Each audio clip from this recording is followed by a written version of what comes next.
नमस्कार। आज की कहानी चंदू समोसे वाला। एक गांव में चंदू नाम का एक आदमी अपने घर पर ही समोसे बनाता था। समोसे बनाकर वो शाम के वक्त गांव के गली गली में जाता और समोसे, गर्मा गर्म समोसे ऐसे आवाज़ लगाकर अपने समोसों को बेचा करता था। गांव के लोग भी उससे समोसे खरीदते थे और खाते थे, क्योंकि उसका समोसा बहुत ही स्वादिष्ट रहता था। ऐसे ही कुछ दिन गली गली जाकर समोसे बेचने के बाद चंदू के पास इतने पैसे इकट्ठा हुए कि उसने गांव के चौराहे पर अपनी एक समोसे की स्टॉल खोल दी।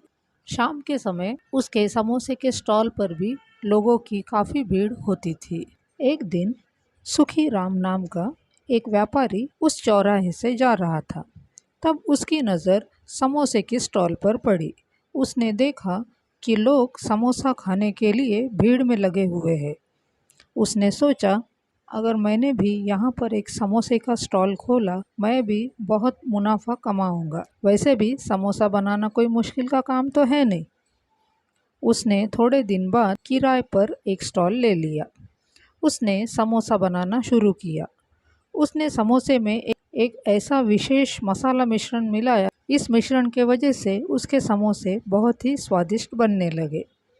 उसने समोसा तलने के लिए बहुत ही सस्ता तेल का भी इस्तेमाल किया, ताकि बहुत मुनाफा कमा सके। और उसने समोसा बनाना शुरू कर दिया। और समोसा बनाते समय वह कहता, जो कोई भी मेरे समोसे खाता है वह और अधिक के लिए तरसता है। यह सुनते ही लोगों ने उसके खाने के स्टॉल पर भीड़ लगानी शुरू कर दी।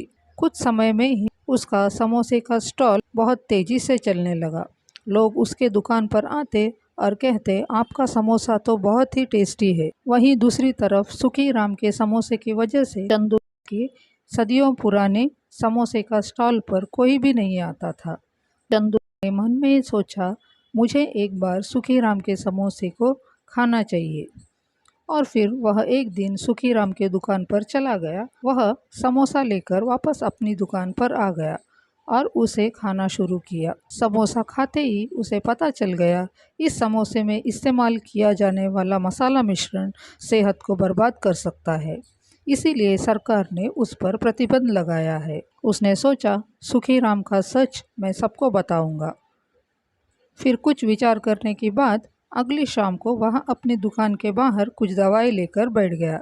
जैसे ही लोग चौराहे पर आने लगे, वह चिल्लाने लगा, ये है पेट दर्द की दवा, ये है सिर दर्द की दवा, यहाँ पर बुखार के लिए भी दवाई मिलती है। कुछ लोग उसके दुकान पर आ गए और बोले, अरे तुम तो समोसा बेचते थे, अब दवा क्यों बेच रहे हो? मैं आप लोगों के लिए ही दवा बेचने लगा हूँ, लेकिन हमें दवाई की क्या आवश्यकता, हम तो बिल्कुल स्वस्थ है। तब चंदू ने कहा, अगर आप सुखी राम के समोसे खाते रहेंगे तो आप लोग थोड़े ही दिन में बीमार हो सकते हो।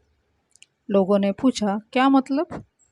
तब चंदू ने कहा, सुखी राम अपना समोसा बनाने के लिए उसमें एक मसाला मिश्रण मिलाता है, जो कि सरकार की तरफ से उस मसाला मिश्रण पर प्रतिबंध लगा दिया है। लोग सोचने लगे, चंद रुपए कमाने के लिए वह हमारे सेहत से खिलवाड़ कर रहा है। सब लोग इकट्ठा होकर सुखी राम के दुकान पर चले गए और जोर जोर से चिल्लाने लगे, सुखी राम बाहर निकलो, सुखी राम बाहर निकलो। सुखी राम ने सोचा कि लोग समोसा खरीदने आए हैं। तब लोगों ने कहा, हम यहाँ समोसे खरीदने के लिए नहीं, आपको सबक सिखाने के लिए आए हैं। सुखी राम ने पूछा, लेकिन क्यों? तब लोगों ने कहा, आप हमें प्रतिबंध मसाला मिश्रण परोस रहे हैं। यह सुनकर सुखी राम को पता चल गया कि उसका राज खुल गया है।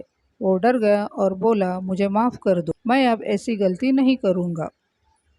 लोगों ने कहा, आप तभी कुछ करेंगे ना जब हम आपको यहाँ रहने देंगे। और सभी लोगों ने सुखी राम को व्यापार से बाहर निकाल दिया। इस तरह अपनी बुद्धि का प्रयोग करके सुखी राम का सच सबके सामने ले आया। तो कैसी लगी आपको मेरी ये कहानी? अच्छी लगी हो तो लाइक, शेयर और सब्सक्राइब कीजिए। धन्यवाद।